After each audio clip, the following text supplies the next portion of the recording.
Assalamualaikum. Hari ini kami akan menjalankan eksperimen sosial dengan beberapa soalan yang akan diinterview pada orang awam dan bertajuk Dadah, penagih dan pengedar, salah siapa? Bincangkan. Hari ini saya akan buat satu subjek etika dan peradaban, menanyakan sosial eksperimen kepada masyarakat tentang dadah. Abang, tanya beberapa soalan ke abang. Okey, abang tahu pasal dadah? Tahu. Cuba terangkan apa maksud dadah bagi abang, kefahaman abang. Dadah ni mostly lah. Dulu kan orang guna untuk dadah ni sebenarnya ubat, tapi orang salah guna. Tu je lah.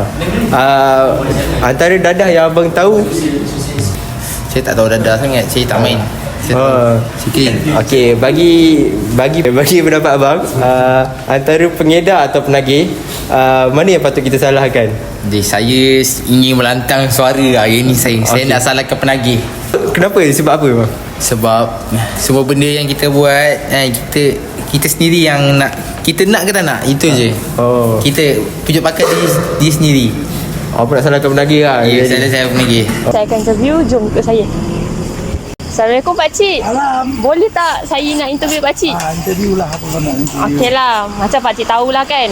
Sekarang kan isu dadah, kita macam makin berasa tak pernah lah stop kan. Okey lah, bagi pendapat Pakcik, siapa yang patut disalahkan, pengedar atau penagih?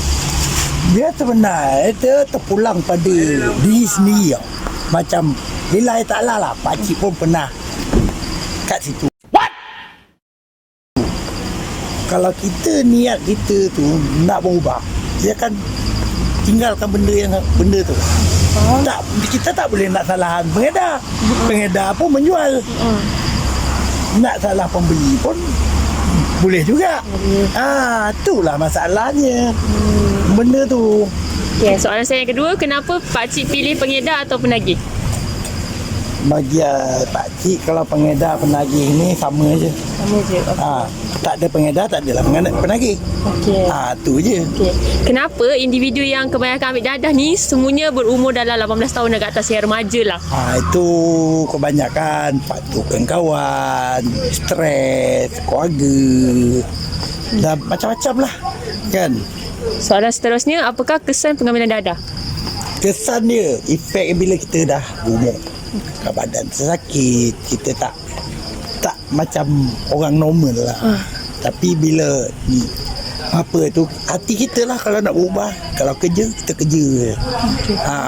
Kalau ikut hati, malas, tak ada benda tu, tak nak bekerja, tu jadi mencuri apa semua ada lah. Okey. Apakah hukuman yang patut dikenakan kepada pengedar atau penagih? Hukuman tu pakcik pun tak apa nak cakap apa hukuman kan. Kalau masuk dalam pun, kalau keluar pun dia cari pun sama je. Tu pakcik cakap tu yang penting niat tu. Berubah. Kalau lagi elok hantar dekat apa, pusat-pusat agama ke, tu lagilah bodoh adab Quran apa semua. Soalan yang terakhir, apakah aktiviti yang boleh dilakukan bagi mengelakkan seseorang itu mengambil dadah? Aktiviti dia tu dia lupakan, macam kalau ada ruang kosong, macam habis kerja, itulah cari kerja part time. Jadi ruang tu penuh, tak adalah kita nak fikir untuk kawan macam tu. Baik. Terima kasih Pakcik. Kami nak interview akak, boleh ke kak? Boleh. Nama siapa? Hani. Hani, okey. Kami nak interview tentang dadah untuk eksperimen kami. So, soalan yang pertama, siapa yang patut disalahkan, pengedar ke atau penagih? Pengedar. Pengedar. Pengedar atau penagih? Sebab pengedar tu yang mengedar dadah tu. Okey. Kenapa individu yang ambil dadah kebanyakan berumur lingkungan 18 tahun ke atas? Maybe sebab dia stres kot. Yes. Apakah kesan pengambilan dadah kak? Mungkin hidup jiwa dia tak tenang lah. Apakah hukuman yang patut dikenakan kepada pengedar? Denda penjara lah. Apakah aktiviti yang boleh dilakukan bagi mengelakkan seseorang itu mengambil dadah? Buat kempen. Kempen apa tu kak? Kempen sedar diri ke. Okey. Terima kasih kak. Sama. Seterusnya kita akan tanyakan kepada orang-orang yang berada di sekitar Desa Palma. Mana balik-balik? Situ. Apa soalan abang untuk saya punya subjek assignment? Boleh lah. Saya nak tanya abang tahu pasal dadah? Okey, bagi abang berdua, apa kefahaman abang tentang dadah untuk face ni first lah? Dadah Dadah ni dia macam merosakkan masyarakat lah. Dia lebih kurang macam merosakkan diri ke gitu. Bagi abang tak?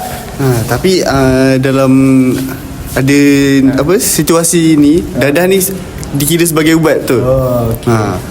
So kira dalam dos-dos yang terkawal mungkin dapat mengubati apa-apa penyakit yang berkenaan lah dengan penggunaan ubat itu.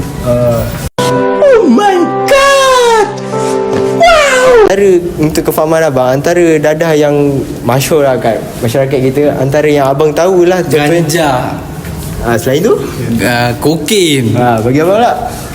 Batu, metafetamin. Okey, bagi abang berdua kan, saya nak tanya, antara pengedar dengan penagih dadah ni, yang manakah antara kita patut salahkan? Penagih atau pengedar? Yes. Kenapa abang? Sebab tanpa ada pengedar, diorang takkan dapat barang, bro. Yes. Saya setuju dengan kawan saya ni. Kalau reason lain untuk abang untuk pengedar? Dia pengedar ni kan, saya tak tahu lah. Dia memang itu je. Kalau tak ada barang, tak adalah penagihnya. Kalau sebab kebanyakan remaja lah, 18 tahun ke bawah, kebanyakan semua dah terjebak kadang dengan dadah ni. Cara nak kurangkan ni, bukan kurangkan lah, kalau boleh tak nak ada langsung lah.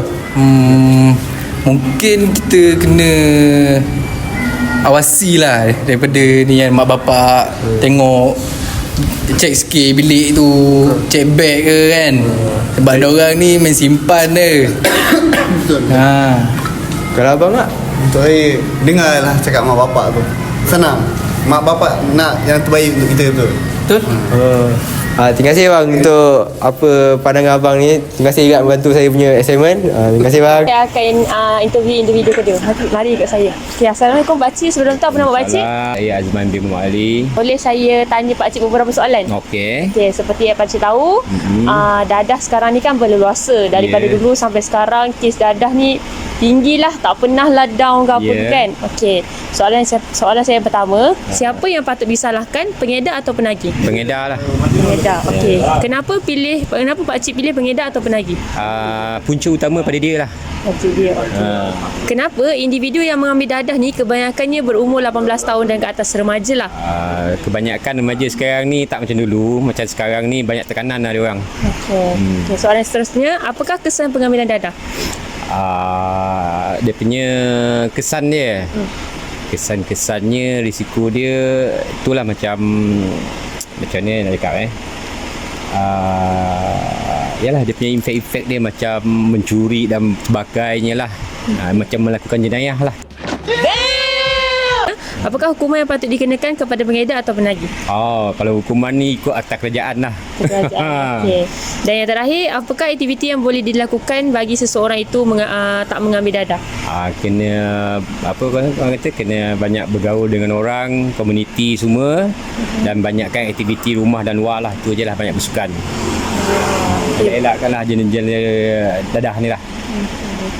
Okay, baik Pakcik, terima kasih. Kita akan interview Pakcik Burger. Okay. Pakcik tahu kan, dekat Malaysia ni dah banyak macam pengedar ke penagih kan, kat ni banyak kan orang yang macam ustaz dadah, pengedar pun dalam Malaysia ni ramai yang penagih kan. Okay, saya nak tanya Pakcik beberapa soalan tentang dadah. Okay, bagi Pakcik lah, siapa yang patut disalahkan, pengedar ke atau penagih? Kalau ikut pengedar lah, penagih sebab benda dah ada, hisap dah lah. Betul. Kenapa Pakcik pilih pengedar? Sebab dia yang bekalkan stok tu, dia yang menyediakan stok tu, bukannya penagih. Kenapa individu tak boleh nak cakap penagih sebab benda tu ada dia hisap, kalau tak ada dia tak hisap. Macam juga pembekal, contoh kita jual burger, kalau tak ada pembekal macam mana kita nak jual burger? Betul? Betul. Contoh. Okey. Kalau ada barang kita meniaga lah, tak ada barang tak ada. Macam juga menagih. Kalau ada barang isap, tak ada barang tak isap. Okey. Kenapa individu yang mengambil dadah kebanyakannya berumur lingkungan 18 tahun ke atas? Mungkin dari segi pak agama tu mungkin dia kurang. Mungkin ada tapi terpengaruh dengan kawan-kawan. Mungkin nak cuba sekali tapi dah terbabit lebih jauh. Okey, Pak Cik rasalah apa kesan pengambilan dadah? Kesan dia nak kata tengok dadah macam mana. Ada yang kata tu kalau dia dah kena dadah dia boleh pangkat datang balik ke belakang. Ada yang kena terus tak boleh patah belakang. Mungkin benda ni menaruh hati kita.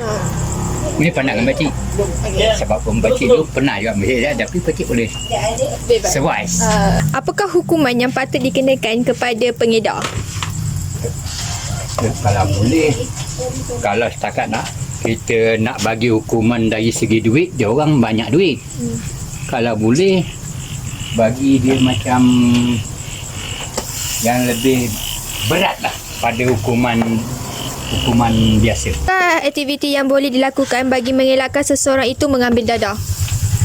Pakcik dadah ni nak mengelak dia benda ni salah satu kalau kita orang Islam kita rajin lah Quran ke apa ke buat macam benda-benda yang berfaedah lah. Kalau boleh orang yang di samping dia tu biar yang gini ke arah situ. Kan? Janganlah yang dia berkawan pun sama gini dengan dia mungkin dia terbabit sampai ke situ. Kalau baca benda-benda ni tak boleh nak katakan salah pihak ni ke pihak tu tak ada. Pokok panggilnya hati kita.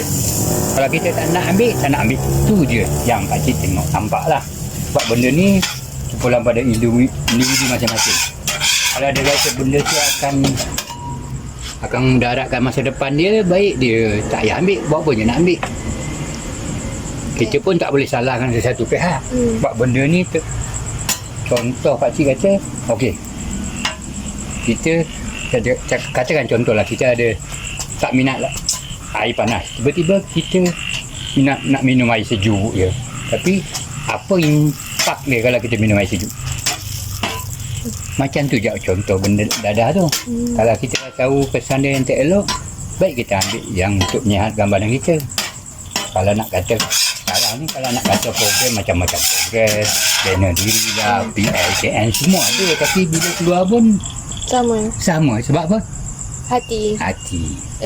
Itu je. Okey. Terima kasih. Terima kasih. Saya. Okey, Assalamualaikum Kak. Boleh saya tahu nama Kak? Nurhayati. Okey, boleh saya tanya Kak beberapa soalan? Boleh. Okay, macam yang Kak tahu, sekarang kan isu dadah ni kan semakin berleluasa. Daripada dulu sehingga sekarang, kes dadah ni tak pernah turun, sentiasa meningkat. Okeylah, soalan saya yang pertama, siapa yang patut disalahkan, pengedar atau penagih? Pengedar lah. Okey. Yang kedua, kenapa Kak memilih pengedar?